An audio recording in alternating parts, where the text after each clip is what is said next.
Bismillahirrahmanirrahim. Assalamualaikum warahmatullahi wabarakatuh. Waalaikumsalam warahmatullahi wabarakatuh.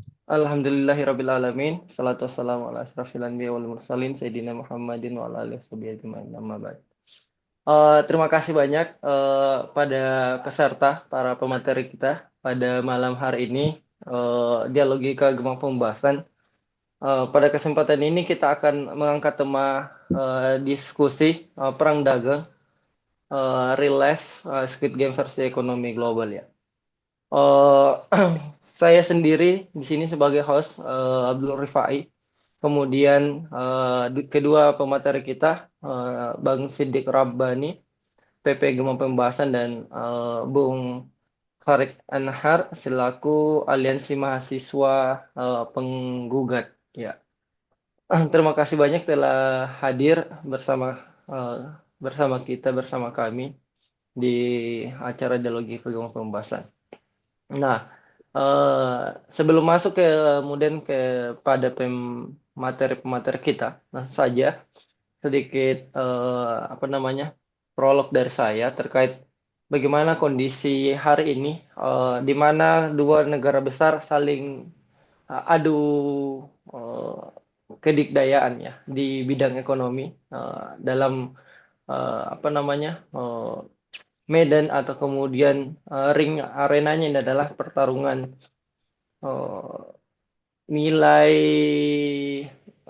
impor ya, apa namanya pajak impor atau kemudian cukai bea cukai Hah? ya seperti itulah. Iya, ya taruh di kulkas. Bahwa hari ini Amerika ujuk-ujuk kemudian tiba-tiba eh, Donald Trump ada salah seorang influencer mengatakan dia bangun di pagi hari, lantas Oh iya, eh, ti- tiba-tiba kemudian mengeluarkan eh, aturan terkait tarif impor barang-barang yang kemudian masuk ke Amerika. Kata Donald Trump bahwa selama ini Amerika dicurangi. Menurut Donald Trump, Amerika dicurangi karena faktanya pada saat mereka melakukan ekspor barang produk dari Amerika ke negara lain itu dikenakan tarif tinggi pada saat masuk ke negara tersebut. Sementara barang-barang dari negara yang tarifnya tinggi itu untuk barang Amerika itu ketika masuk barang-barang mereka ke Amerika justru tarifnya itu rendah.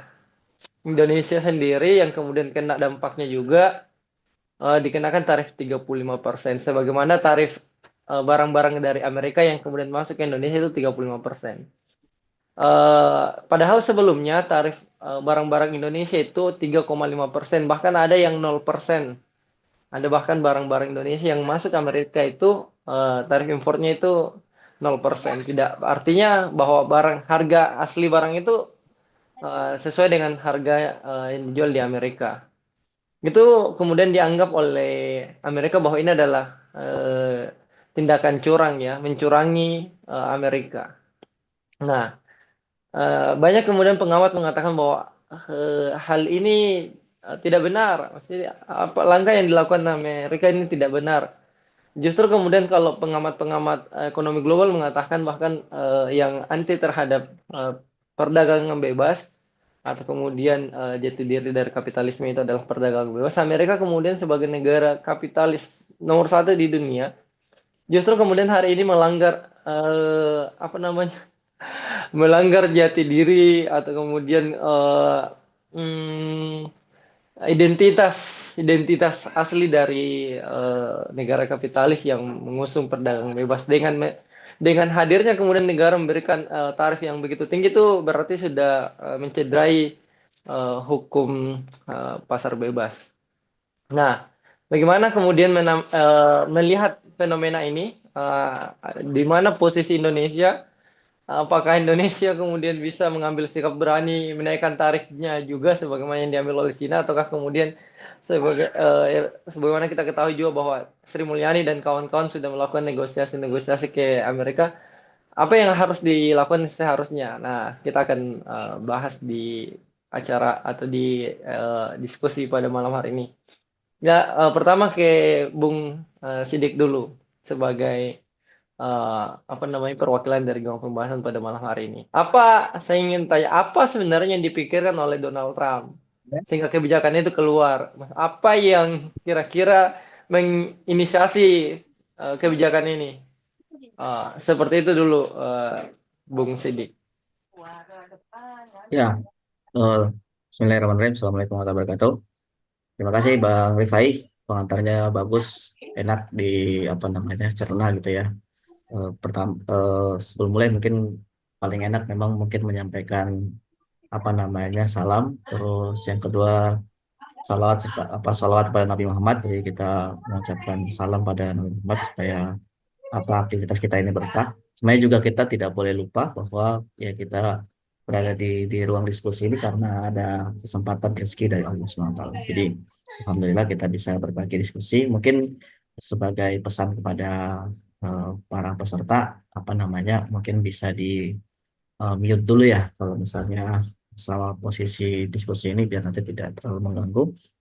Tapi sebagaimana tadi yang diantarkan, saya lanjutkan, sebagaimana yang diantarkan oleh Bang Rifai tadi terkait dengan apa yang sedang terjadi sebenarnya oleh Donald Trump ya gitu dan apa yang sebenarnya saat ini sedang sedang berlangsung gitu. Apakah Donald Trump ini tiba-tiba bangun di pagi hari langsung kira-kira buat kebijakan kayaknya bagus diterapkan semua orang gitu. Atau bagaimana sebenarnya letak belakangnya? Kita bisa cerita panjang, kita bisa tarik dari sejarah yang paling jauh, tapi kalau kita mau bikin singkatnya, sebenarnya kita harus memahami apa yang sebenarnya direncanakan oleh apa namanya mastermind gitu atau Make American Great Again dengan dua tokoh utamanya yakni Scott Bessent sebagai Menteri Keuangan Ekonomi Indonesia, Amerika Serikat dan Stephen Mnuchin sebagai penasehat ekonomi lulusan Harvard. Nah, mereka-mereka ini sebenarnya banyak menceritakan lebih logis sehingga terkesan bahwa apa yang sebenarnya di Amerika lakukan itu atau apa yang sedang dibuat oleh Trump itu yang awalnya tergambarkan sebagai sesuatu yang tidak masuk akal, melanggar apa namanya pakem Amerika itu sendiri, bahkan terkesan tidak sesuai atau kalau kalimat yang paling jelek kan disampaikan sama Sri Mulyani sudah tidak digunakan lagi ilmu ekonomi oleh Amerika Serikat gitu. Eh, nah, tapi apa namanya kalau kita melihat dan membaca apa yang disampaikan oleh Stephen Mnuchin dan apa namanya Stephen Mnuchin sekaligus juga Scott Bessent baik melalui pidato-pidato mereka dan juga paper-paper yang mereka sampaikan, maka maka baru terlihat make sense dan terhadap apa yang sebenarnya sedang mereka laksanakan gitu. Gitu. Jadi apa namanya kita harus memulai dari cerita yang cukup baik gitu. Jadi Amerika Serikat itu punya prinsip eh, bahwa perkembangan di dunia luar atau dunia dunia luar itu kalau terlalu berkembang berarti menjadi ancaman keamanan negara dia. Jadi salah satu prinsip Amerika terhadap ancaman keamanan negara itu adalah tidak boleh ada negara yang lebih unggul. Gitu. Jadi itu luar biasa prinsipnya. Prinsip itu bukan bukan ketika ada apa namanya negara mulai melakukan mengirim rudal atau mulai mengerahkan pasukan. Ada satu negara saja sudah terlihat lebih hebat daripada Amerika, maka itu sudah menjadi ancaman keamanan negara. Nah, ancaman keamanan negara ini terlihat sangat jelas ketika beberapa waktu sebelum adanya kebijakan tarif ini, bahkan sebelum Presiden Trump terpilih lagi gitu, sebelum Presiden Biden hadir gitu, kita mengenal dengan perang semikonduktor. Nah, perang semikonduktor itu adalah perang antara dua negara besar, yakni perang Amerika Serikat dan apa namanya Cina. Cina itu dihambat oleh Amerika Serikat karena Amerika Serikat merasa terancam dengan teknologi 5G dan juga teknologi-teknologi lain yang itu semakin cepat berkembang dan semakin bisa mengalahkan berbagai macam industri teknologi mereka. Nah, upaya Amerika adalah dengan melakukan penghambatan terhadap perkembangan semikonduktor.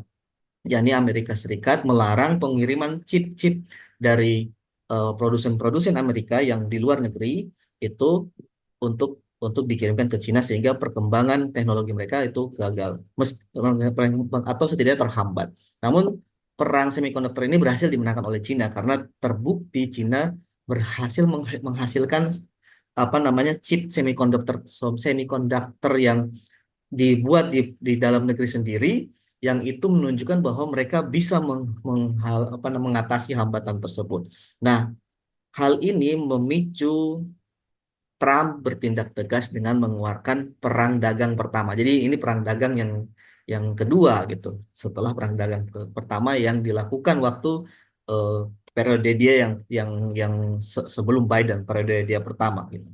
Nah, itu yang yang awal mulanya itu kenapa terjadi serangkaian seperti ini gitu. Nah, setelah akhirnya perang dagang tersebut, nampaknya terjadi apa ketidakefisiensian dari apa namanya perang dagang yang telah di apa namanya dilaksanakan oleh atau oleh Donald Trump sebelum terpilih atau pada periode pertamanya.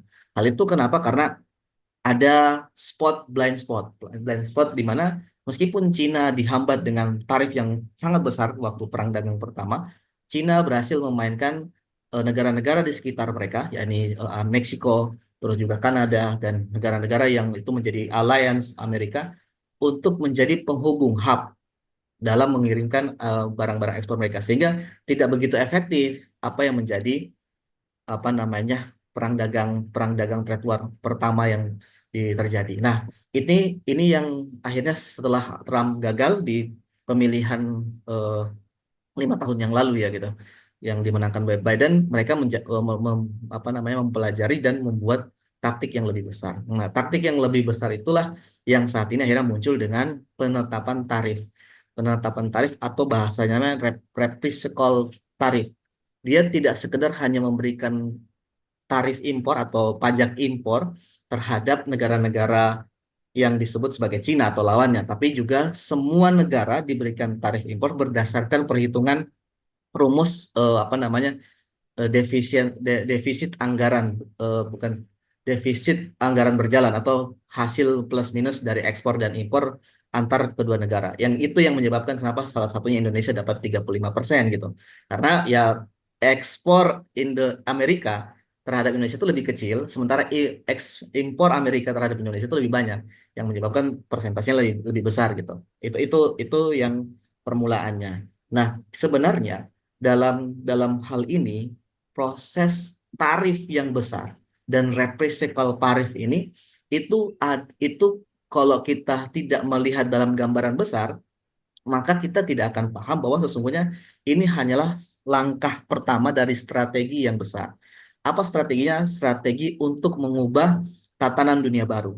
Tatanan dunia baru itu pertama kali setelah Perang Dunia Kedua disusun oleh Amerika yang saat ini diubah, yaitu jadi tatanan yang saat ini sedang berjalan itu tatanan yang sebenarnya sudah dibuat oleh Amerika, tapi ingin diubah oleh Trump. Ingin diubah oleh Trump karena kenapa? Karena dia ingin mengembalikan industrialisasi pada Amerika Serikat.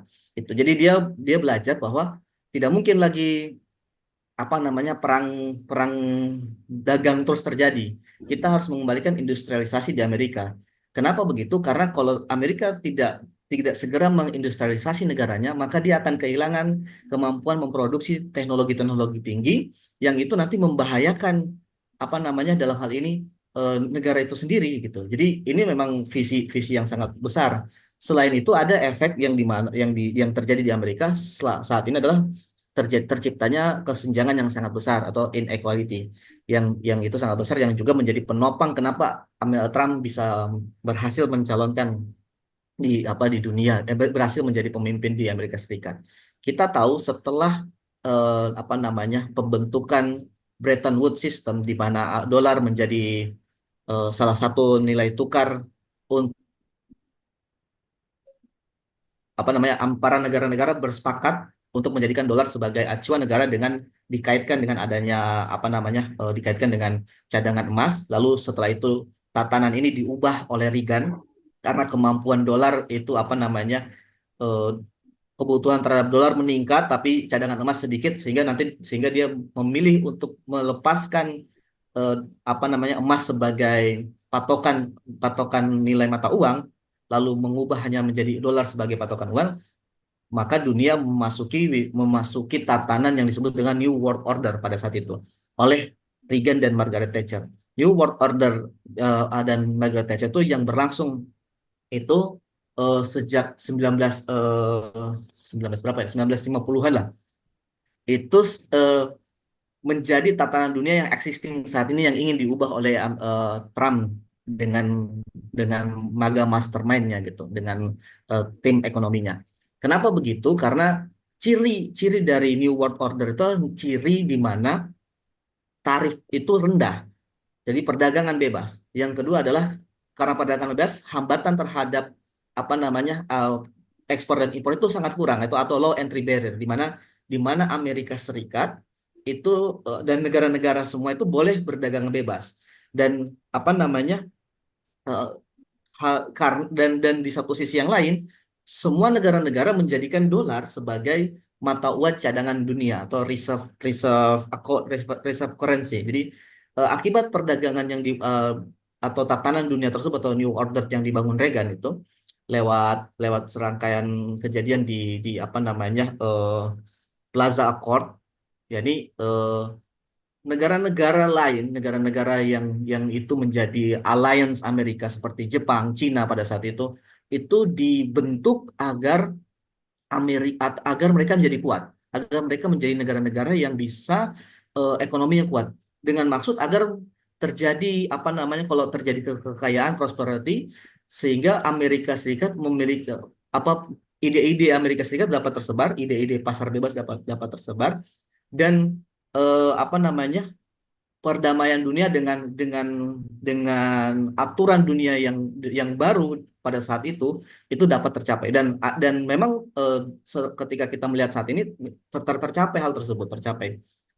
Dan efek dari New World Order itu adalah dolar Amerika menjadi mata uang dunia, dibutuhkan oleh dunia, dan di mana semua orang ingin membutuhkan dolar gitu, termasuk negara-negara yang tidak terkait dengan apa namanya aliansi Amerika seperti misalnya Iran, terus juga Korea Utara, itu tetap tetap membutuhkan dolar Amerika karena sangat sangat sangat menjadi mata uang yang dibutuhkan oleh semua negara dan sangat bisa diterima oleh semua negara.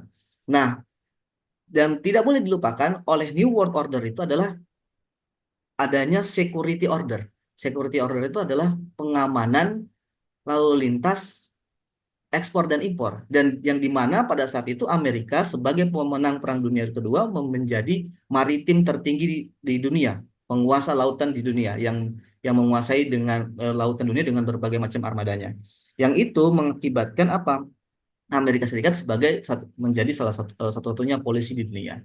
Tapi efek dari hal tersebut atau yang apa namanya dari ketiga hal tersebut, adanya perang-perang, adanya perdagangan bebas, terus apa namanya dolar menjadi mata mata uang dunia atau apa namanya tabungan dunia, reserve currency, dan security order, itu berefek pada industrialisasi di Amerika sendiri gitu. Industri di Amerika Serikat dengan tatanan tersebut akan sangat terbebani secara biaya karena tentu price-nya tinggi karena pakai pakai Amerika apa namanya keadaan aturan di Amerika.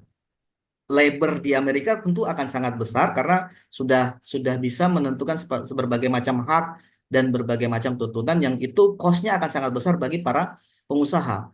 Inilah yang kita kenal dengan nanti istilah terjadinya apa namanya globalisasi, di mana para pengusaha, para industri-industri Amerika, apa namanya merek-merek brand besar Amerika merasa karena dolar sudah menjadi Amerika sudah menjadi tatanan security order, terus dolar dolar sudah sangat besar gitu. Jadi tidak ada masalah untuk memindahkan pabrik-pabrik mereka ke negara-negara lain yang itu labor cost-nya lebih rendah. Yang inilah yang kita kenal saat ini, di mana banyak merek-merek Amerika diproduksi, dirancang, dirakit di negara-negara dunia ketiga seperti Cina dulu, dan sekarang mungkin yang paling juga besar mengambilnya adalah Vietnam. Nah, itu seperti apa namanya eh, dua mata koin yang terpisah gitu ya, kayak timbal balik. Kalau Amerika mendapatkan status sebagai policy order, security order, sekaligus mata uangnya paling tinggi, tapi dia harus merelakan industri industri dia untuk hilang atau terjadi deindustrialisasi. Sepanjang puluhan tahun sistem itu berjalan, sebenarnya tidak ada persoalan sampai akhirnya Cina menjadi salah satu pemain yang berhasil menggunakan apa namanya eh, sistem tersebut untuk kepentingan dia dan menjadi ancaman terbesar Amerika saat ini gitu. Dan oleh karena itu bagi Trump tidak ada hal yang lain yang bisa dilakukan karena sudah terjadi apa namanya perang dagang dan akhirnya tidak menciptakan negosiasi itu dengan Cina, sehingga ya apa namanya mereka mereka mengharuskan agar menarik semua industri-industri mereka, mengharuskan agar industri-industri mereka kembali ke tanah mereka. Namun untuk melakukan hal tersebut, kurensi Amerika harus dibuat apa namanya tidak begitu tinggi gitu, atau bahasa ekonominya didepresiasi, nilai nilai mata uangnya diturunkan. Nah, bagaimana caranya agar nilai mata uang diturunkan, tapi dolar tetap menjadi cadangan dunia, tetap menjadi mata uang yang menjadi apa namanya pandangan global gitu. Selain masih menguasai apa namanya apa namanya menguasai lautan sekaligus memiliki industri di dalam negeri. Ini yang sebenarnya sedang dirancang melalui kebijakan tarif tersebut gitu. Jadi Amerika Serikat sedang mengupayakan agar negaranya menjadi negara industri kembali sekaligus mempertahankan mata uangnya tetap menjadi mata uang apa namanya cadangan dunia, mata uang global gitu. Dan keamanan negara apa lautan tetap dikuasai oleh negara. Tetap dikuasai oleh Amerika Serikat. Ini yang kita kenal dengan rencana eh, MAGA Master Plan, Make American Great Again gitu. Atau apa namanya nanti pendalamannya bisa di, diturunkan menjadi eh, perjanjian eh, Mar Mar-Laga Accord, atau Mar-Laga itu rumahnya rumahnya Donald Trump gitu ya. Mar-Laga itu nama rumahnya Donald Trump, di mana pembentukan rencana ekonomi dan perubahan New World Order atau MAGA New World Order itu direncanakan.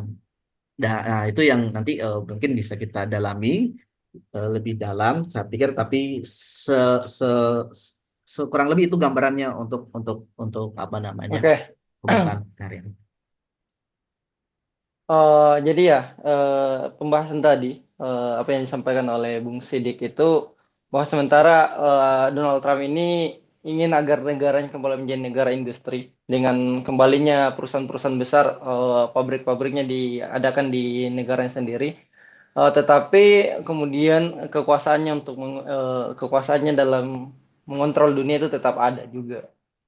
Jadi mungkin ini langkah-langkah awal yang dilakukan. Sebelum lanjut lagi, nantinya kita ke Bung, ya, untuk menyampaikan pandangannya ya, Bung Anhar, silakan. Bagaimana melihat ini? Apakah kemudian eh, sepandangan dengan Bung Sidik, ataukah ada informasi tambahan untuk kita semua yang hadir pada malam hari ini? Silakan. Baik, terima kasih Bang Rifai. Sebenarnya suara saya terdengar? Aman, aman Bang. Silakan lanjut. Oke. Oke, nanti kalau ada gangguan mohon maaf ya. Ini kebetulan lagi menuju tempat yang enak gitu. Baik, Bismillahirrahmanirrahim. Assalamualaikum warahmatullahi wabarakatuh. Waalaikumsalam Sebelumnya warahmatullahi wabarakatuh. kawan-kawan, perkenalkan nama saya Heri Kanhar dari Aliansi Mahasiswa Penggugat. Terima kasih undangannya dari kawan-kawan Gema Pembebasan. Ini mungkin kedua kali ya, dulu saya pernah diundang juga untuk mengisi di pembahasan uang kuliah tunggal ya. Waktu itu kenaikan UKT. Eh, Mungkin untuk mengawali, terlebih dahulu saya pribadi begitu ya teman-teman ya, itu mahasiswa pertanian begitu dan masih berkuliah kebetulan belum selesai. Jadi saya bukan expert ya. Mungkin yang disampaikan Mas Sidik tadi sudah cukup penuh ya dalam menyampaikan baik itu dari sejarahnya ini bermula dari mana dan kemudian dalam kajiannya ini akan kemana begitu. Namun mungkin dari saya pribadi sedikit menyampaikan begitu terkait permasalahan hari ini dan juga kondisi kita di gerakan. Karena memang saya masih hidup di dunia gerakan dan ya walaupun masih sambil menyicil tugas akhir begitu. Baik, saya membagi kajian saya dalam 3 bagian. Untuk bagian pertama adalah Indonesia gelap. Babak pertama Indonesia gelap, kemudian babak yang kedua adalah Indonesia gabung dengan Bridge, dan yang ketiga adalah Indonesia mau dibawa kemana, begitu. Mungkin yang pertama terlebih dahulu Indonesia gelap. Jadi teman-teman, kondisi hari ini di dunia gerakan maupun oposisi kita yaitu ataupun petahana hari ini pemerintah yang katanya keberlanjutan itu sudah banyak mengalami drama ya. Baik itu dari awalnya kita bersatu ya dalam Garuda Biru, peringatan darurat, kemudian ya mungkin sebelum itu juga ada peristiwa Gibran dan banyak lagi, dan mungkin saya dikatakan itu adalah lanjutan dari reformasi di korupsi yang sebelumnya juga sempat meledak. Walaupun pada akhirnya perlu waktu untuk kita membangun gerakan kembali di Garuda Biru, namun setelah itu kita banyak mengalami seperti Indonesia Gelap, lalu dilanjutkan dengan demo-demo lanjutan seperti RUU TNI yang sebelumnya. Jadi ketika kita melihat gerakan pada hari ini, kenyataannya hal yang terjadi sekarang itu bisa kita katakan ya dari sudut pandang pemerintah, dan ini mungkin saya mengambil persepsi dari 2 persepsi ya, karena kebetulan juga saya cukup mengikuti bagaimana perkembangan pemerintah merespon ya. Jadi pemerintah merespon dari gerakan-gerakan itu sebagai bentuk dari susupan dari asing begitu. Dan mungkin nama yang siar tersebar adalah George Soros dan tentu Amerika Serikat begitu. Namun bisa dikatakan ya, pada akhirnya apakah gerakan itu ditunggangi atau tidak? Saya bisa mengambil kesimpulan adalah tidak begitu. Kenapa? Karena dari pihak pemerintah sampai detik ini begitu, itu ada di posisi yang tidak bisa memberikan jawaban maupun solusi dari permasalahan-permasalahan yang tersampaikan. Dan bahkan bisa dikatakan demo-demo yang dilakukan oleh pihak yang uh, berada pada sisi pemerintah, seperti yang terjadi kemarin ketika terjadi apa ya, demo RUU TNI, itu kan jelas begitu. Yang ada di pihak rakyat, yang ada di pihak menolak dari RUU TNI, itu adalah orang-orang yang sudah jelas begitu. Siapa-siapanya juga ada. Bahkan dianggap sebagai tokoh begitu oleh Prabowo-nya sendiri. Namun dari sisi pemerintah tidak begitu. Jadi hari ini teman-teman bisa kita katakan adalah pemerintah mungkin sedang di tahap yang bimbang. Seharusnya ketika kita di masa yang gelap begitu, contohnya ketika mati lampu, kawan-kawan begitu. Ketika mati lampu, yang harusnya kita lakukan itu bukanlah panik. Dan itu yang terlihat di pemerintah hari ini, teman-teman. Pemerintah hari ini sangat-sangat panik, sehingga apa? Sehingga komunikasi publiknya itu bahkan bisa kita katakan berantakan, amburadul. Hampir di semua peristiwa yang naik hari-hari ini begitu kan. Seperti pengiriman kepala babi ke Tempo, yang kemudian dibalas oleh saya lupa itu bagian mana, bagian hasbi saya lupa untuk apanya ya teman-teman ya. Tapi dari pihak pemerintah menyatakan dari juru bicara kepresidenan itu bahwa ya udah makan aja gitu. Kenapa nggak dimakan gitu toh? Itu kan bukan jawaban yang masuk akal, dan bahkan itu diliput oleh pihak luar, oleh pihak asing yang dikatakan seperti itu. Jadi bisa kita katakan ketika mati lampu nih pemerintah kita hari ini, ketika Indonesia gelap, yang mereka lakukan justru sibuk sibuk nabrak-nabrak kemana, nabrak televisi, nabrak dinding gitu kan. Dan yang terjadi lah pemerintahnya chaos sendiri dan ya gampangnya itu terlihat di kepercayaan masyarakat yang mulai berkurang, walaupun kemudian dibalas ya oleh survei-survei begitu. Dan tapi bisa terlihat dengan jelas di IHSG hari ini begitu teman-teman. Yang merah tapi memang sudah mulai membaik ya. Oke, itu bagian part Indonesia gelap. Kemudian yang kedua teman-teman, Indonesia gabung BRICS. Aku pribadi termasuk orang yang sepakat sebenarnya kalau Indonesia mau mau untuk mengambil sikap di perkanjangan internasional begitu. Karena alasannya adalah kalau tidak begitu maka kita akan selamanya under pressure. Kita dipres dari Cina dengan utang-utang yang melimpah. Kita dipres juga dengan Amerika dengan utang juga dengan kebijakan-kebijakan luar negerinya begitu. Jadi kita tidak punya kemampuan teman-teman.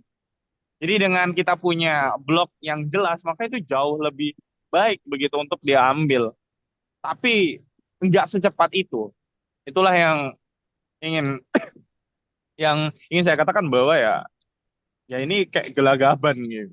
Entah kenapa Prabowo seakan fast track aja, kebut dalam semalam dan ya in the end of the day semuanya nggak jelas seperti sekarang begitu. Jadi ketika Indonesia gabung BRICS, yang terjadi justru bisa kita katakan Indonesia dalam masa yang sangat gelap begitu teman-teman. Nah, eh, apa sih keuntungannya gabung BRICS gitu?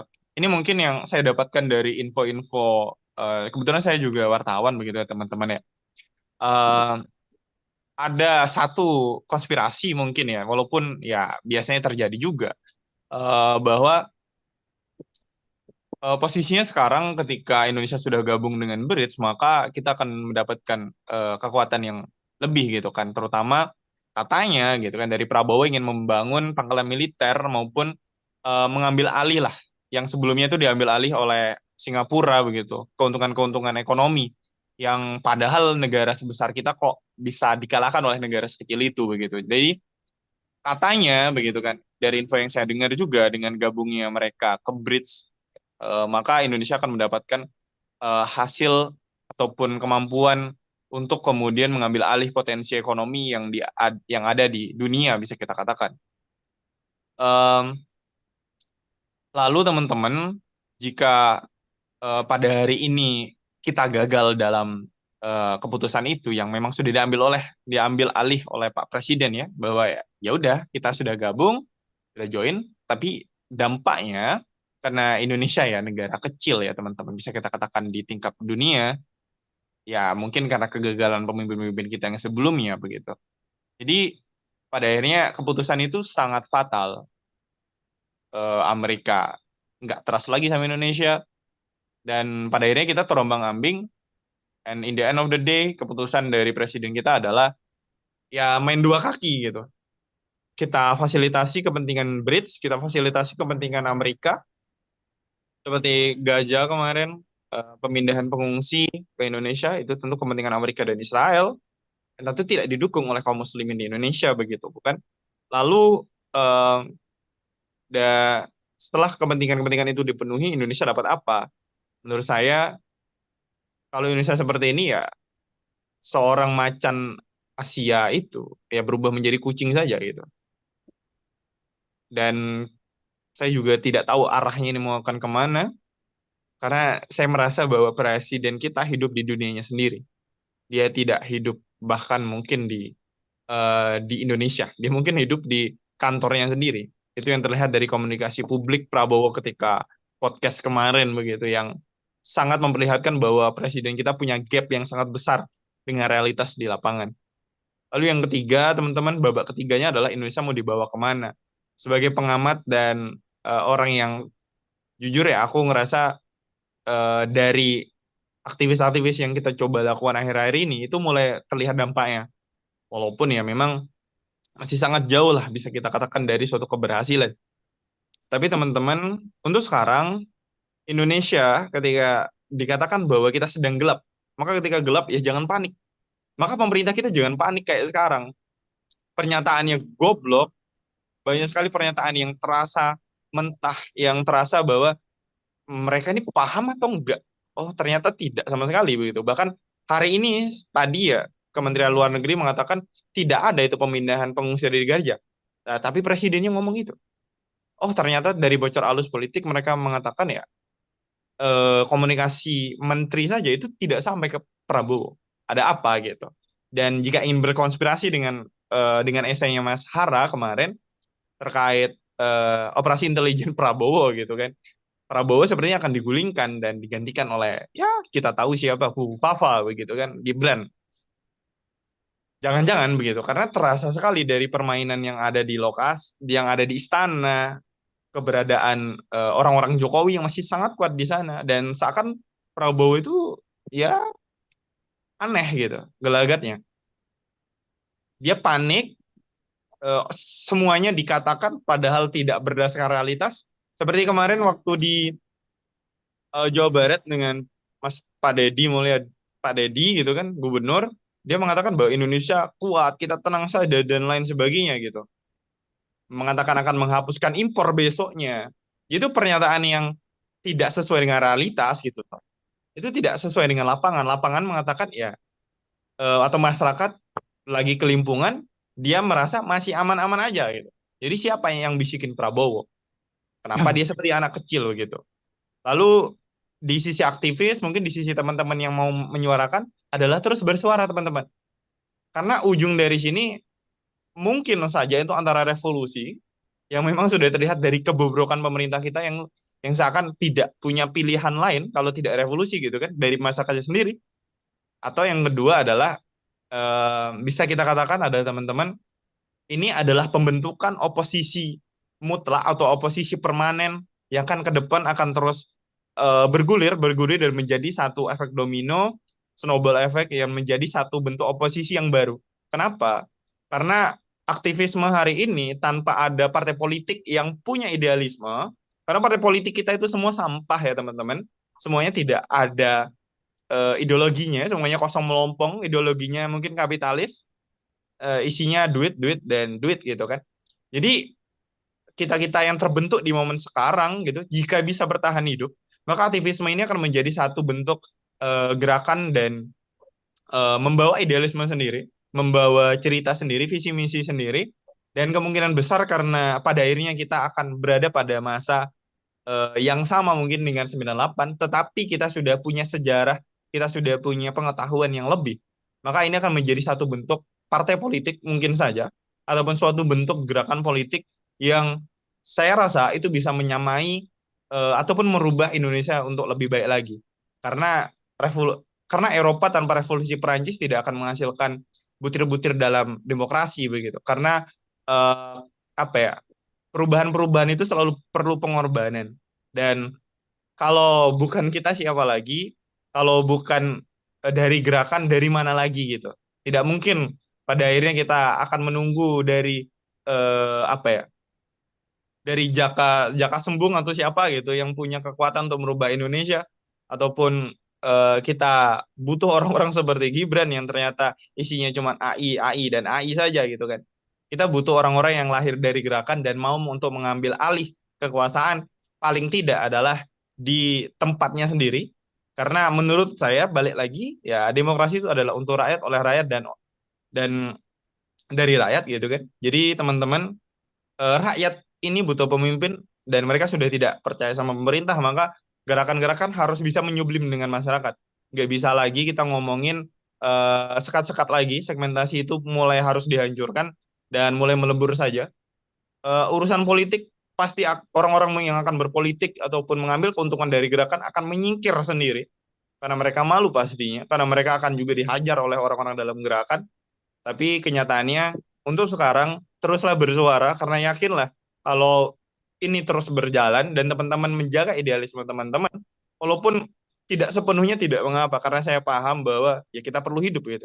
Tapi suatu hari nanti ketika teman-teman memang akan terus berlanjut, aku yakin di momen yang sekarang itu akan terbentuk satu pemikiran dan juga idealisme baru yang mungkin dari tanah air kita sendiri kita tunggu itu. Tapi yang pasti kita harap akan ada jawaban dari gerakan kita selama ini dari Indonesia gelap mungkin menjadi Indonesia cerah yang ya saya tidak berharap 2045 karena itu waktu yang sangat dekat tapi kita usahakan. Mungkin itu aja. Terima kasih. Ya, ya panjang lebar ya. Bung Anhar ini mengeluarkan unek-uneknya terkait rezim hari ini. Sebentar nanti akan saya kupas sedikit ya, seperti apa eh, dari tadi pemaparannya itu. Sebelum ke sana, sebelum kembali ke Bung Anhar, saya ke Bung Rabbani, Sidik Rabbani. Tadi yang saya dapat dari pemaparan itu bahwa hari ini kemudian Amerika ingin mengembalikan negaranya sebagai negara industri agar lapangan pekerjaan kemudian dan eh, kemajuannya itu bisa kembali hadir di Amerika sendiri. Tapi kan hal itu tidak sesimpel dengan maksudnya merubah negara kembali menjadi negara industri itu tidak semudah itu dan tidak bisa dilakukan dalam waktu secepat itu juga ya karena memindahkan perusahaan contohnya hari ini kita tahu bahwa apa produksi produk Apple itu HP Apple itu kan produksinya paling tinggi itu di Cina sendiri. Perusahaannya itu ada di Cina. Di apa namanya eh, yang punyanya Elon Musk juga itu perusahaan mobil Elon Musk juga kemudian mendirikan pabriknya di Cina. Di Cina itu sumber daya alamnya melimpah, kemudian tenaga kerjanya murah karena itu tadi surplus apa namanya tenaga kerja ya. Cina itu surplus tenaga kerja. Apalagi kemudian hari ini Cina tidak tinggal diam dengan kebijakan yang diambil oleh Donald Trump. Justru kemudian Cina melakukan serangan balik dengan ikut menaikkan tarif, terus menyamai tarif yang kemudian dikenakan oleh Trump. Walaupun Trump selalu mengatakan bahwa saya menunggu teleponan Xi Jinping untuk bernegosiasi, tapi ternyata Xi Jinping sampai detik ini tidak menelpon itu. Justru Prabowo mungkin yang dulu menelpon ya ke Donald Trump. Walaupun Donald Trump tidak mengharapkan telepon dari Prabowo. Atau dengan sombongnya kemudian Donald Trump mengatakan banyak negara kemudian yang datang ingin bernegosiasi dengan kita. Di satu sisi kita kemudian melihat bahwa inilah kehebatan Amerika sebagai negara superpower ya. Satu saja kebijakannya keluar itu akan mengguncang dunia. Walaupun Cina sampai saat ini tetap bersih tegas untuk kemudian tidak melembek terhadap kebijakan itu. Dampak kesananya, dampak setelah ini kan tidak semudah itu Amerika bisa bertahan karena kebutuhan import Amerika itu tinggi sekali kan, termasuk kemudian ke Cina. Eh, apa kemudian pengusaha-pengusaha besar yang kemudian ada di Amerika tidak tidak kemudian akan mengalami gulung tikar bangkrut dan penurunan apa namanya penjualan seperti itu. Bagaimana kemudian Bung Sidik melihat apakah langkah yang diambil Donald Trump ini adalah satu langkah yang blunder yang nantinya akan dikembalikan lagi ataukah memang dia akan terus apa namanya memperjuangkan uh, rencananya ini. Silakan Bung Sidik. Oke, makasih Bang Fai. Jadi gimana ya menguraikannya ya. Tapi mungkin bahasanya yang mudah lah gini. Trump ini di posisi di mana sudah pada periode kedua gitu. Dia butuh legacy lah kayak kayak Pak Pak Jokowi ya gitu. Dia dia Oh, harus ada dia sesuatu yang tapi ditinggalkan ya, ya setidaknya begitu. dia tidak mungkin meninggalkan dia perlu meninggalkan White House dengan sebuah legacy dan tidak mungkin dia menggunakan kemampuan untuk politik 3 periode itu mungkin masih jauh ya gitu. Tapi dia butuh sesuatu agar terlihat hebat dan apa yang dia tuju adalah keberhasilan ekonomi. Itu yang baru di mana Amerika tidak tersaing. Jadi bangkrutnya perusahaan Amerika itu mungkin bahasa yang lebih kecil lah dibandingkan apa namanya bangkrutnya negara. Karena kan ini ancaman ancaman national security gitu, ancaman keamanan negara. Jadi dia ingin ya dengan taktik apa MAGA New World gitu ya, MAGA Back American Again, tatanan dunia baru berdasarkan aturan MAGA ini itu memberikan Amerika napas yang lebih panjang lagi dan menjadikan uh, Amerika menjadi sebagai tetap mempertahankan Amerika sebagai negara Daulatul Ula, negara nomor satu. Gitu. Jadi itu singkatnya gitu. Jadi ya at any cost gitu ya, dengan segala macam biaya. Bahwa ada yang Ya, harus dikorbankan, yaitu apa namanya hal yang resiko lah gitu. Hal yang harus yang perlu dipertaruhkan demi agar Daulatul Ula tetap bertahan. Jadi ini strategis gitu. Ini hal strategis gitu. Bahwa akan ada resistensi dengan perusahaan-perusahaan yang sifatnya berada di global. sekitaran sana global ya. Itu ada. Tapi sebenarnya secara tren para pengusaha global juga sebenarnya sudah banyak berpindah ke negara-negara seperti Vietnam yang cenderung mau mengikatkan diri dengan Amerika. Terbukti waktu setelah Amerika atau Trump menetapkan tarifnya, Presiden Vietnam itu kan langsung membuat deal. Artinya apa? Kebijakan penentuan tarif itu atau taktik strategi tarif itu sudah berhasil mencapai tujuannya, ya ini terciptanya apa yang disebut dengan negosiasi. Jadi tarif itu alat negosiasi, bukan menghukum. Ya, yang lain dulu ya, tolong di mute. Ya, gitu ya.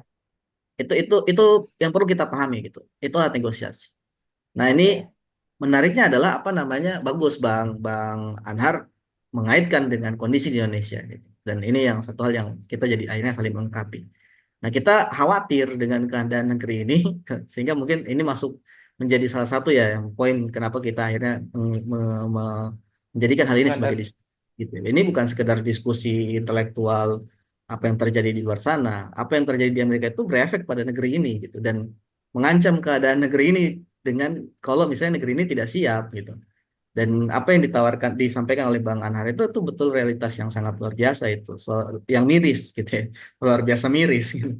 Karena apa namanya dalam tatanan kebijakan amburadul gitu ya, tidak dibasiskan pada sebuah kebijakan yang minimal berlandaskan evidence base gitu, berlandaskan apa namanya efek-efek yang sudah dihasilkan dari penelitian-penelitian yang terbukti gitu.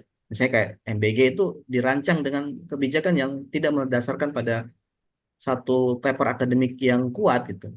Apa yang mau dituntaskan dan tujuannya juga nggak jelas gitu. Atau misalnya ah, itu di satu sisi kebijakan itu. Di satu sisi yang lain konsolidasi politiknya rapuh. Konsolidasi politiknya rapuh, internalnya tergoncang gitu, nggak bisa mengendalikan dan antar komunikasi menteri itu parah itu kalau sampai komunikasinya seperti itu bahkan sampai desas-desus adanya upaya pengdongkelan gitu. Wah, itu jadi kan Penggulingan. kalau ibarat main bola gitu. Nah, ini ibarat main bola Indonesia itu mau menggambarkan sebagai MU kah gitu ya. Gitu. Jadi internalnya kacau, permainannya kacau, musuh lagi semangat-semangatnya menyerang gitu. Mohon maaf Bang Rifai. Ya sama lah kayak Oke, oke, Chelsea. oke. Gitu. Jadi Saya kayak Bung Anhar ya, Bung Sidik. ya, iya, Kalau jadi itu yang penting memang itu mengaitkan antara keadaan di negara di luar itu kebijakan internal dengan keadaan dalam negeri. Ya, silakan Bang Rifai itu. ya, kalau kemudian kita sering ikuti podcast di eh, apa namanya channel-channel YouTube itu kan, para pengamat-pengamat kebijakan politik ekonomi eh, dan orang-orang yang kemudian konsen untuk melihat Indonesia ini baik, itu bahkan mencetuskan sebuah pemerintahan bayangan ya, karena pemerintahan hari ini tidak becus untuk mengurusi rakyat. eh, bahkan sangat ya pesimis juga sebagaimana tadi yang disampaikan oleh Bung Harik Anhar bahwa eh, pemerintah atau rezim hari ini tidak lagi memikirkan rakyat seperti apa ke depannya rakyat hidup, seperti apa kemudian rakyat dalam menjalani kesehariannya. Cukupkah kemudian makan siang gratis itu untuk menjadi solusi dan sebagainya. Nah, Bung Horek Anhar sendiri melihat kondisi yang sangat amburadul ini, sistem pemerintahan hari ini, dan kemudian tadi masih mengambil satu jargon dari demokrasi dari rakyat, oleh rakyat, dan untuk rakyat. Benarkah kemudian, ini pertanyaan yang sedikit ya, benarkah kemudian Indonesia ini masih bisa diperbaiki dengan demokrasi itu, Bung Harik Anhar? Apatah lagi kemudian kita tahu bahwa dengan salah satu asas demokrasi itu adalah kebebasan berkepemilikan yang kemudian itu senafas dengan kapitalisme itu sendiri. Melihatnya seperti itu bagaimana? Karena jangan sampai kita kemudian mencetuskan solusi, ternyata solusi itu adalah biang masalahnya. Itu yang saya ingin fokuskan di situ. Silakan. Terima kasih, Bu.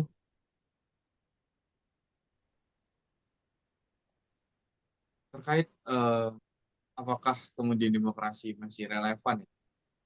Saya pribadi jujur ya, jujur ya. eh, Ketika kita melihat ke belakang, presiden-presiden yang sudah menjabat begitu, setidaknya kita bisa ngambil pola bahwa eh, ketika pemimpin itu kemudian ya, kita ambil ke belakang sedikit mungkin dari Habibie yang ya kita bisa katakan sekarang sangat luar biasa ya. Kemudian dampaknya begitu ya, karena selalu diagungkan dalam fase-fase krisis seperti ini begitu. Lalu dilanjutkan oleh Gus Dur begitu, yang kita tahu inovasi banyak, dia sangat kritis, kemudian punya kepemimpinannya sendiri, tapi toh pada akhirnya digulingkan oleh oleh mereka yang seharusnya mengendalikan beliau, tapi beliau tidak mau dikendalikan.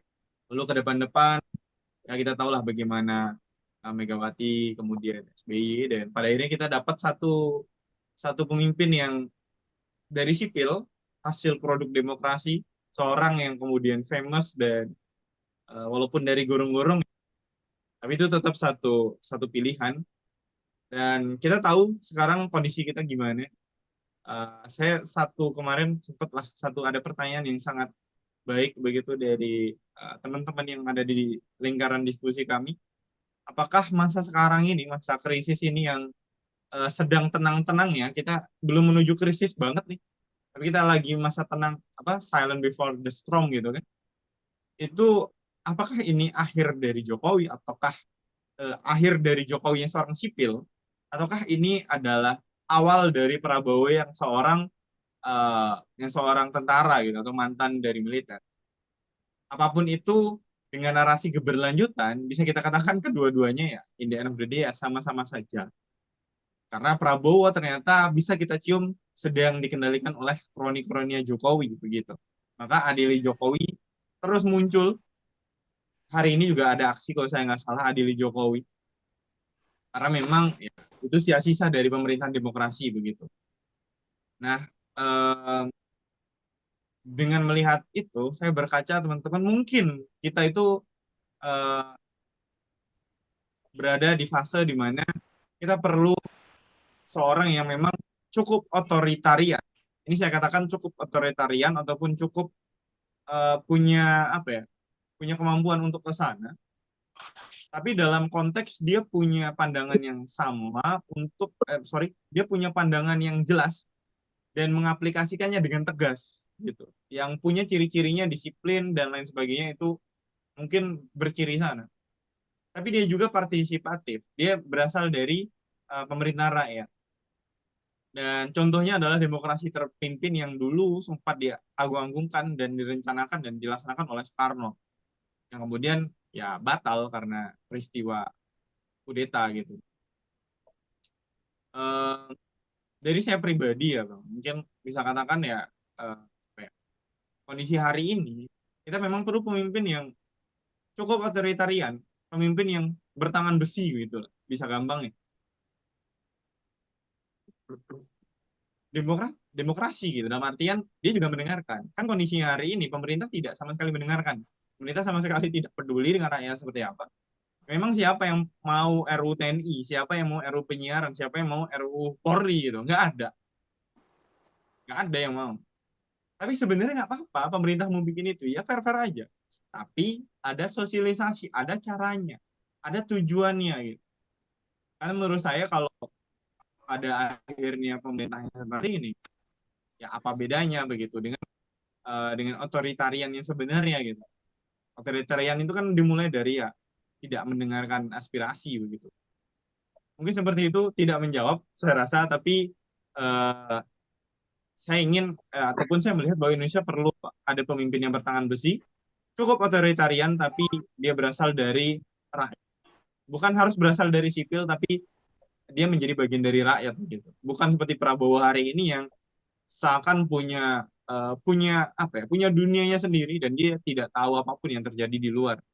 Dan mungkin karena HP-nya dipegang sama asistennya gitu ataupun sesnek ya begitu. Dia nggak Oke, main terima YouTube kasih. mungkin Bang. Dia nggak main game juga kayaknya. Iya, iya. Seharusnya pengawal-pengawalnya atau orang di belakangnya yang bisiki dia itu yang selalu begitu. Oke, terima kasih Bung Anhar ya. Saya ke peserta dulu yang alhamdulillah yang hadir malam hari ini. Mungkin ada yang punya pertanyaan, terbesit pertanyaan ingin dilontarkan. Saya persilahkan eh, pada peserta. Mungkin ada yang ingin bertanya, langsung saja aktifkan videonya, aktifkan audionya juga.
Halo Bung, saya mau bertanya Bung.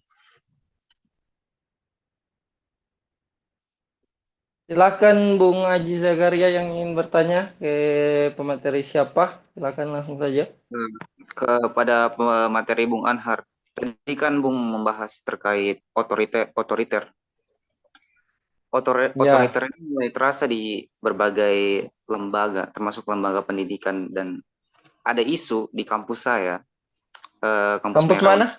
Unhas Unhas, Oh iya iya, kampus Merah Universitas ada Hasanuddin isu, ya. iya iya, betul Bung, ada isu dan dari berbagai kawan-kawan dan saya kemarin lihat di papan reklamasinya Unhas di depan kampusnya itu terpampang jelas bagaimana Unhas dan TNI bekerja sama. Kayak ada videonya begitu. Nah, Bung, apakah itu suatu bentuk kerjasama atau dalih pembungkaman, dah? Apakah saya sebagai mahasiswa di sini harus diam saja atau apa yang harus saya lakukan terkait itu? Karena saya melihat teman-teman saya seperti biasa saja terkait isu-isu TNI yang masuk ke ranah akademik dan kampus begitu. Nah, bagaimana Bung menurut Bung Anhar ini? Apa yang harus saya lakukan? Apakah saya harus koordinasi dengan berbagai teman-teman di fakultas dan seluruh universitas begitu? Begitu, Bung. Saya Bung Aji dulu ya. Saya minta nanti bisa diskusi lagi kita lanjutnya. Nomor kontaknya nanti bisa di chat saja ya, Bung Aji Zakaria.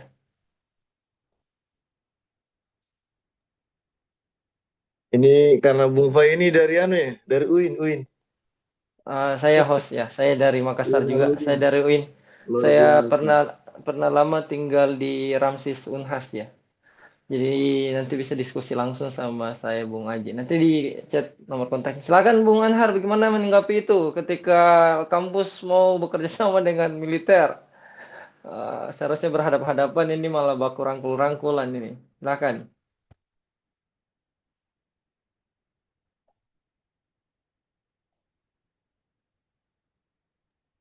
Mute, iya ya.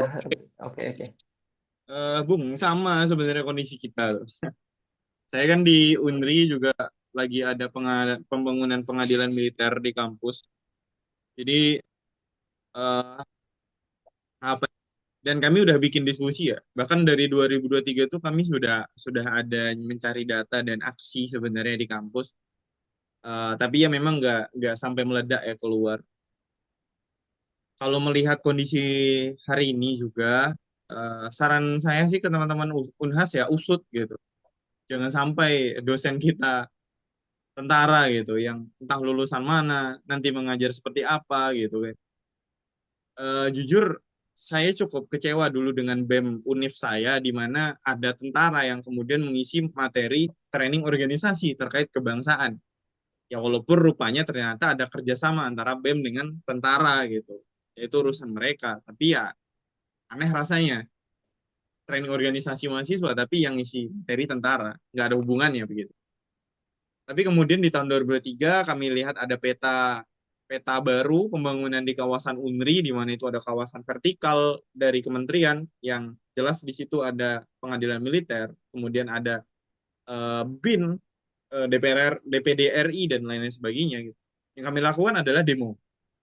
Tapi ujungnya apa ya? Ujungnya ya waktu itu belum ada pembahasan terkait ketentaraan lah gitu. Jadi di nasional juga nggak naik kasusnya.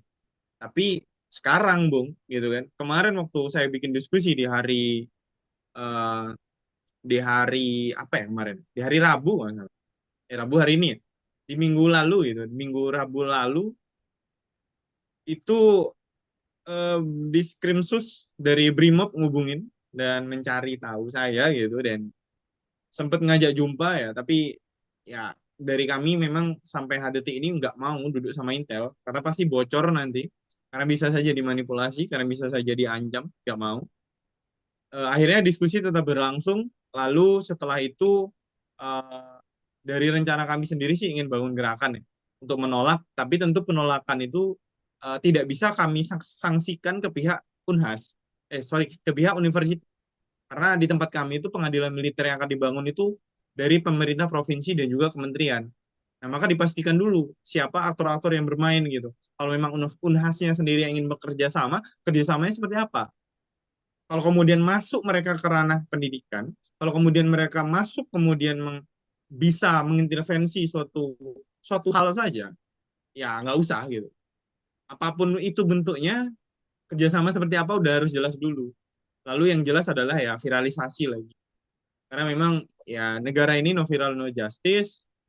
Kita nggak punya jawaban lain selain itu buat sekarang, tapi yang pasti gerakin dari per fakultas buat diskusi kayak gitu aja, Bung. Karena pasti setelah nanti ketahuan seperti apa bentuk kerjasamanya, mahasiswa pasti juga gitu. Itu mungkin. Oke. Mungkin ada Saranmu tambahan aja. dari Bung Sidik, bagaimana menyikapinya ketika kampus mulai bermesraan dengan militer. Silakan. Iya, oh, kalau kampus dengan militer bermesraan, negara ini sudah bermesraan dengan militer sejak pertama kali negara hadir gitu ya. Tapi apa namanya? Saya ingin menyampaikan supaya tidak terkesan bahwa militer itu adalah musuh gitu ya. Jadi saya pikir apa namanya agar proporsional aja gitu ya. Militer dan kampus saat ini terkesan ya banyak banyak melakukan apa namanya kerjasama dan apa namanya oh, hubungan yang nampak banyak di sosmed itu memang agak agak ganjil karena ini sesuatu yang apa namanya sesuatu yang sebenarnya tidak diperlukan, sesuatu yang tidak diperlukan karena korelasi antara kementeriannya pun juga jauh, fungsional di kenegaraannya juga nggak ada, kecuali kita memang membacanya dari secara politik, yakni resisten upaya mengurangi resistensi di tengah-tengah masyarakat yang kita tahu bahwa dimotori paling besar oleh mahasiswa gitu kan itu dan sejarahnya kan seperti itu gitu, sejarah baik untuk eh, Garuda Biru maupun Garuda Indonesia Gelap tuh yang sangat punya faktor dominan adalah mahasiswa. Dan ini berarti kan salah satu pertanda bahwa mahasiswa itu dan aktivisme itu masih menjadi masih masih bisa menjadi hal yang baik di Indonesia karena artinya ada resistensi dari negara. Tuh. Dan saya pikir betul kalau misalnya itu menjadi concern kawan-kawan di kampus, maka tentu yang perlu adalah mendeteksi agar upaya pembungkaman itu tidak terjadi gitu kan sebagaimana kita memang memahami bahwa eh, karena kita ingin menyuarakan penolakan terhadap kezaliman, koreksi terhadap sistem, koreksi terhadap kebijakan yang bersikap zolim itu, maka ya kita harus memastikan bahwa kita tidak terbungkam itu. Nah, karena nah, apakah upaya-upaya yang dilakukan oleh militer saat ini bisa mengarah ke sana? Tentu maka kita perlu melakukan kajian yang atau teman-teman perlu melakukan kajian gitu. Mengingat memang kalau secara pribadi saya sudah tidak lagi di dalam wilayah kampus gitu ya yang nah, tapi ini memang kesadaran yang cukup baik untuk mendeteksi apakah ini upaya untuk pemberangusan. Tapi saya pikir tentu juga tidak boleh sekedar bertahan hanya dengan apa namanya apa yang dengan SDM yang ada atau mempertahankan dengan kampus saja. Kita belajar dari 98 bahwa sesungguhnya upaya aktivisme itu kan tidak begitu saja hilang karena terawat dengan adanya LSM, terawat dengan adanya diskusi-diskusi di luar. Para mahasiswa, para aktivis yang dibungkam akibat NKKBKK itu bermanuver dan menghasilkan satu gerakan-gerakan yang lain yang saat ini existing. Sayangnya adalah LSM yang hadir di zaman 98 sebelum 98 itu sekarang bertransformasi menjadi LSM perusahaan-perusahaan yang hanya menjalankan proyek apa namanya perbaikan kenegaraan gitu ya, gitu ya. Atau sebagian besar orang-orang yang berada di LSM yang juga dulu disebut sebagai para politis aktivisme itu menjadi bagian dari kekuasaan yang saat ini membuat kebijakan-kebijakan zolim. Kita bisa melis satu-satu nama yang dulu tuh sangat mahasiswa gitu ya, eh, sekarang menjadi bagian dari kekuasaan itu sendiri dan taringnya nggak ada. Nah, jadi saya pikir ini juga refleksi bagi kita. Apakah kita ingin mengulangi hal yang sama? Apakah rotasi sistem ini atau apakah alurnya hanya sekedar itu saja setelah kita selesai dari kehidupan di mahasiswa, kita ya sudah gabung dengan partai politik LSM dan lalu menjadi bagian dari sistem penguasa untuk membuat kebijakan yang nanti akan didemonstrasi oleh apa namanya eh, mahasiswa yang lain gitu, mahasiswa selanjutnya. Nah, ini yang saya pikir juga menjadi hal yang eh, perlu untuk direfleksikan, perlu untuk diubah. Saya pikir jangan mengulangi kesalahan yang sama. Boleh boleh saja ada terjadi kesalahan, tapi jangan kesalahan yang sama sehingga kita Ya. langkah peradaban kita itu maju gitu ya. Langkah peradaban kita itu maju dan saya pikir kita perlu sadar bahwa para politisi kita yang ada di negara saat ini, para aktivis zaman dahulu, berarti kan ada kesalahan yang mereka buat yang sehingga kita tidak boleh lakukan dan ini yang ya mungkin menjadi apa namanya topik diskusi yang lain lah gitu. Yang sangat menarik Ya. untuk dibahas gitu. Tapi semoga Anhar dan Bang Aji bisa nih mengantisipasi upaya pemberangusan daya kritis mahasiswa lah gitu. Semoga langkah-langkahnya menghasilkan hasil yang baik sehingga itu merawat merawat jiwa aktivisme, merawat suara kritis kita. Kurang lebih begitu. Ya, kekhawatiran-kekhawatiran yang seperti itu memang sangat beralasan ya, karena kita by track record kan, selalunya begitu. Kemudian saat kita dimintai pendapat terkait rezim, kemudian kita menyuarakan pesimisme dan sebagainya, dianggap kita sebagai orang yang tidak apa namanya selalu seuzur lah, tidak pernah berprasangka baik. Bukannya tidak berprasangka baik, tapi memang prasangka baik kita itu sudah dikhianati berulang-ulang kali. Jadi sudah sangat wajar kalau kemudian hari ini kita senantiasa seuzon sama pemerintah, apalagi yang akan mereka bikin ini, apalagi yang akan mereka lakukan untuk menyusahkan rakyat ini, seperti itu ya.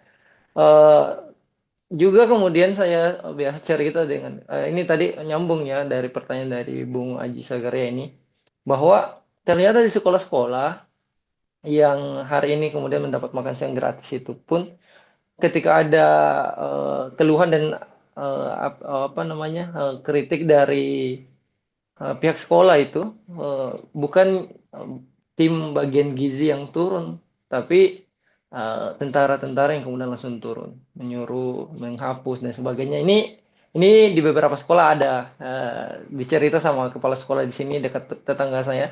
Yang kita khawatirkan itu ya, jangan sampai kemudian RUU TNI itu memang mengaktifkan kembali represivitasnya militer yang dulu pernah kita dulu senior-senior kita pernah rasakan. Saya tidak merasakannya waktu itu.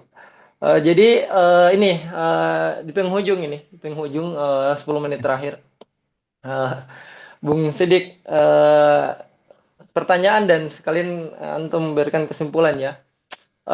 Indonesia gelagapan dalam menyikapi fenomena hari ini kan. Sebenarnya apa langkah yang bisa diambil pemerintahan kita? Apakah memang cuma sampai di negosiasi saja, ataukah kita bisa seperti Cina sebenarnya, juga kemudian menaikkan tarif tarif impor Amerika, walaupun kalau kita berani ya, dan kalau hitung-hitungannya masuk akal. Ataukah kemudian Indonesia selalu menjadi negara ketiga ya, terus apa namanya membebek kayak negara-negara, kita dieksploitasi dari dua sisi, kita dieksploitasi oleh Amerika, kita dieksploitasi oleh Cina. Apa yang harus Indonesia lakukan untuk menjadi negara superpower? Apakah Indonesia bisa? Silakan Bung Sidik. Ya, di antara pergulatan antara dua gajah itu sebagai semut apa yang perlu kita lakukan? Itu itu yang singkat, pertanyaan singkatnya gitu kan gitu. Nah, bagi orang pragmatis mendukung gajah yang menang atau berada di dua kaki gajah. Cari aman saja. Ya. Iya, jadi dan itu ada langkah-langkah ekonominya, ada langkah-langkah politiknya. Mungkin kita bisa melihat track record sekarang bisa jadi berdiri di atas dua kaki gajah. Tapi itu ya ya yang namanya berdiri di atas kaki gajah ngikuti apa yang menjadi apa namanya event akhirnya, Keinginan. Ya, event keinginan. akhirnya, gitu ya. Jadi kita harus paham sebenarnya ini signaling yang berbahaya karena sesungguhnya ketika terjadi pertarungan gajah, trade war, itu signaling perang dunia. Perang dunia satu dan perang dunia dua itu trade war, dimulai dari perang dagang. Dan dunia itu belajar bahwa perang dagang itu adalah penimbul penimbul perang, minimal perang perang dingin. Dan perang dingin itu ya su- sudah senjata sudah diarahkan. Dan tren ke sana itu tidak bisa dielakkan karena ada dua situs, ada dua lokus di mana di dunia ini yang sangat memanas. Mungkin dua dan tiga, saya baru teringat satu lagi.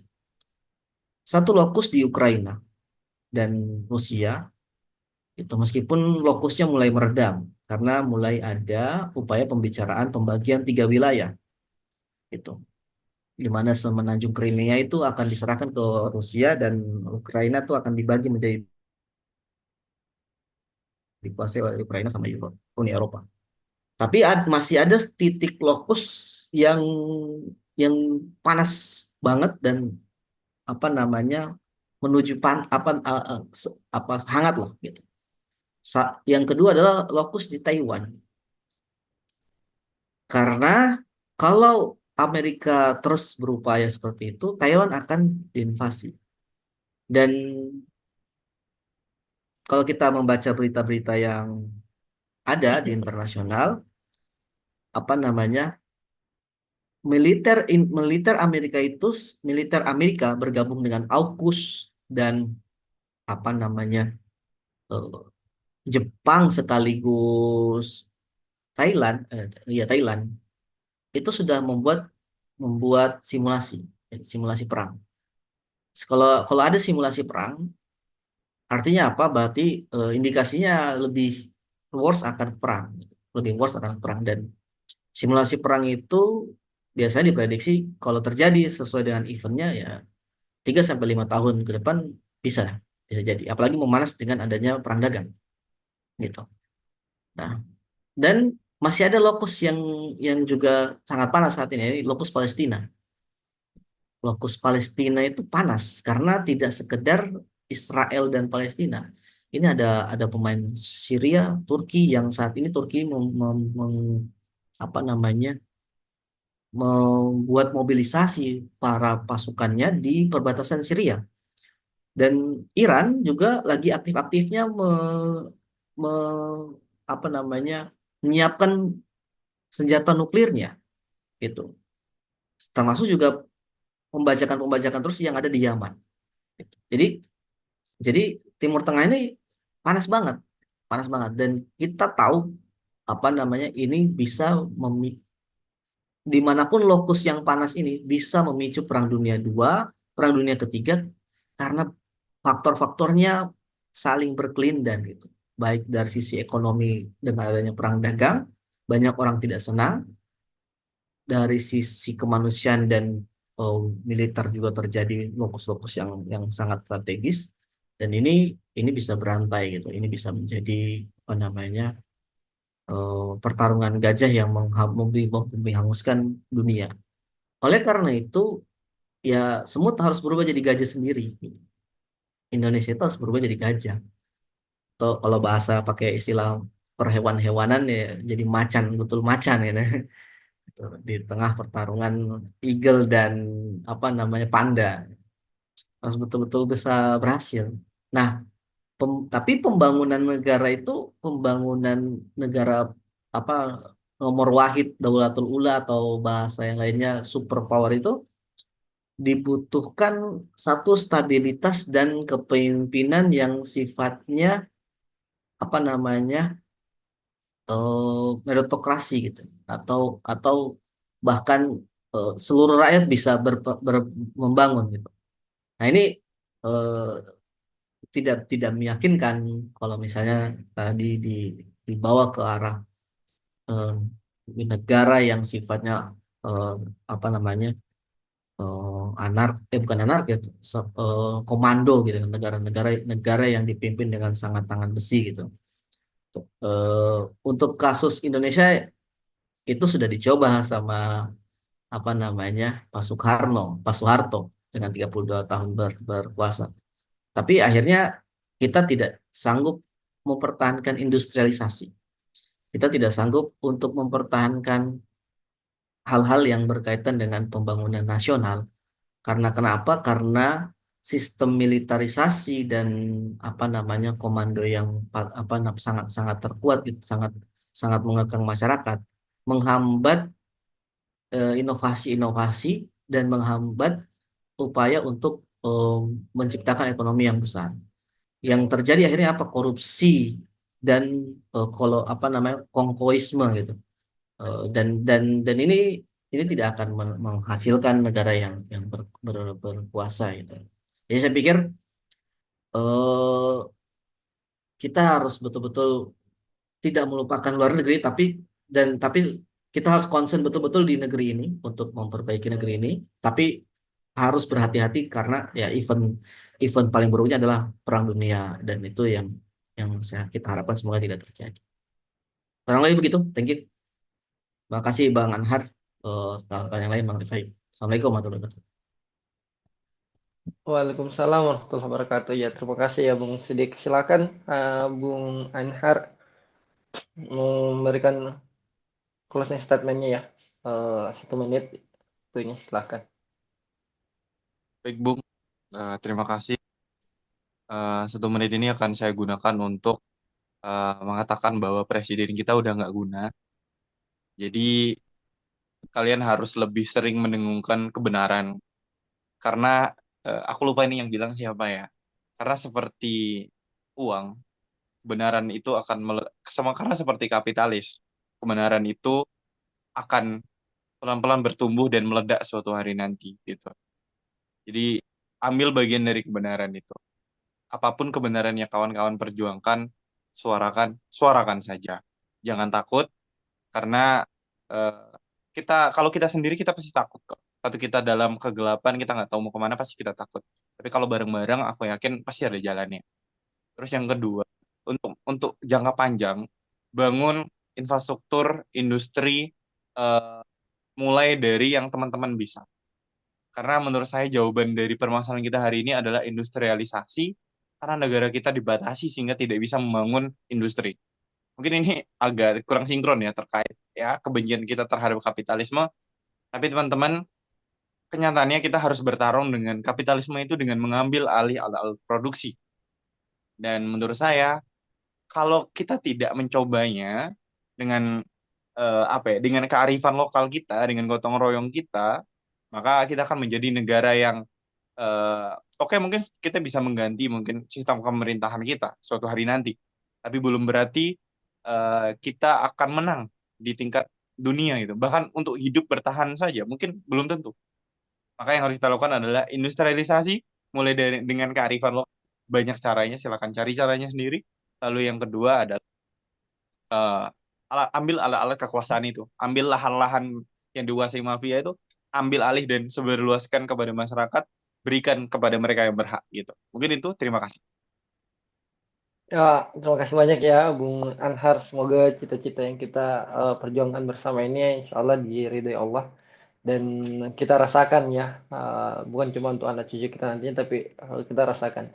Saya minta kepada seluruh peserta yang hadir untuk mungkin bisa mengaktifkan dulu videonya. Kita akan foto bersama di sesi terakhir ini. Saya minta tolong ya, yang nampak ya orang-orangnya ya.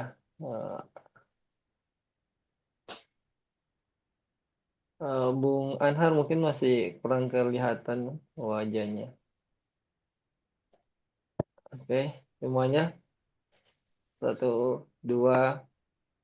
Oke, 1, 2. Oke, siap. Oke, makasih banyak semuanya. Terima kasih telah hadir di acara kami di Dialogika. Sampai jumpa di Dialogika selanjutnya. Terus memperjuangkan kebenaran. Semoga apa yang kita perjuangkan diridai oleh Allah Subhanahu Wa Taala. Tercipta Indonesia Jaya, Indonesia maju, Indonesia yang diberkahi. Assalamualaikum warahmatullahi wabarakatuh.